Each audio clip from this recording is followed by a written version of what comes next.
आज हाथरस के बूलगढ़ी गांव में मीडिया का जमावड़ा है। भारी पुलिस बल तैनात है। यहाँ हुए एक कथित गैंगरेप पर देश भर में चर्चा हो रही है। यहाँ से करीब 100 किलोमीटर दूर टप्पल में भी करीब 1.5 साल पहले जून 2019 में ऐसा ही एक केस हुआ था और इस घटना ने भी पूरे देश को झकझोर दिया था। तब भी मीडिया के कैमरे पीड़िता के घर की चौखट पर लगे थे।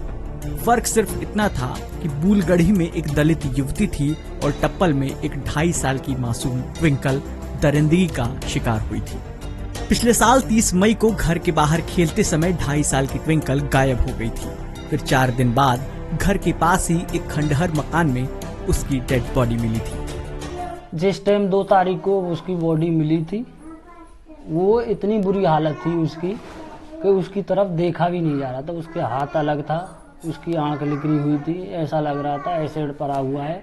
वो देखते ही ऐसा लग रहा था बहुत दुर्गति से मारी गई है लड़की, परंतु रिपोर्ट में ऐसा कुछ नहीं आया, इसीलिए उन्होंने फास्ट ट्रैक में इसको नहीं डाला।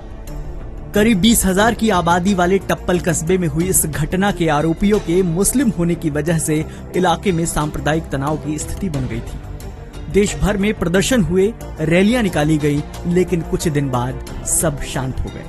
लेकिन परिवार अभी भी इंसाफ की उम्मीद में है।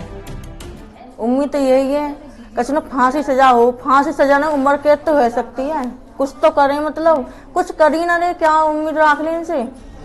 पोस्टमार्टम रिपोर्ट में रेप की पुष्टि न होने की वजह से अदालत में बस कत्ल का मामला पहुंचा है। 1.5 साल बीत जाने के बाद भी अभी तक इस मामले में गवाहों के बयान तक नहीं हो सके हैं।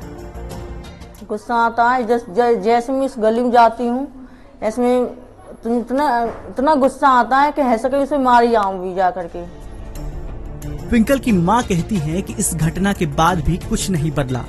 पास में ही हाथरस है, अगर कुछ बदलाव होता तो क्या हाथरस में ऐसा कांड हुआ होता? यदि इतना डर दहशत होती तो हाथरस कांड कैसे हो जाता? इतनी है कहीं किसी में हिम्मत? ट्विंकल की मां का कहना है कि जो हैदराबाद में हुआ, यूपी में भी वैसा हो जाए तो यहाँ से भी ऐसी खबरें आना बंद हो जाएंगी। मैं तो सबसे अच्छा हैदराबाद का अंडर लगा है।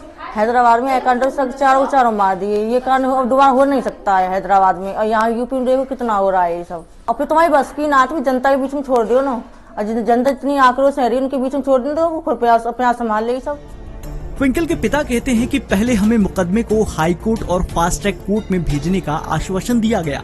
हमसे कहा गया था कि 6 महीने में इंसाफ मिलेगा, लेकिन 1.5 साल हो गए, अभी तक कुछ भी नहीं हुआ। गर्म मामला था उस टाइम, सारे साथी थे, प्रशासन ने और शासन ने अनुशासन दिया कि ये फास्ट ट्रैक में जाएगा, फास्ट ट्रैक में जाके जल्दी से जल्दी सुनवाई होगी, यानी 6 महीने में आपका रिजल्ट आ जाएगा। परंतु 6 महीने में 1.5 साल होगी, कोई रिजल्ट नहीं आया। केवल मिला तो क्या मिला, तारीख व तारीख। ट्विंकल के चाचा कहते हैं कि वो बच्ची बेशक छोटी थी, लेकिन वो 4-5 साल के बच्चे की तरह बोलती थी। अब बस हम उसके लिए इंसाफ का इंतजार कर रहे हैं।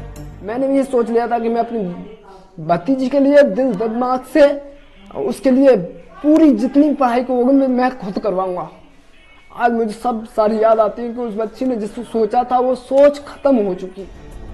ट्विंकल की मां का कहना है कि बीजेपी के राज में बेटियां सुरक्षित नहीं हैं। अब हम कभी इस पार्टी को सपोर्ट नहीं करेंगे। हम सदा से ही भाजपा सपोर्ट करते आए, पर अब ये जो हो रहा है ना भाजपा सरकार में, हम नहीं समझते है भाजपा को। हम नहीं, आज संदा मेरे लिए तो भाजपा है ही नहीं है मेरे लिए तो बस। ट्विंकल की मां की व्हाट्सएप स्टेटस पर आज भी बेटी की तस्वीर है और लिखा है, आई मिस माई एंजल। दुनिया की कोई भी चीज न ट्विंकल की जगह ले सकती है, न ही उनके गम को भर सकती है, लेकिन इंसाफ कम से कम इस गम को कम जरूर कर सकता है।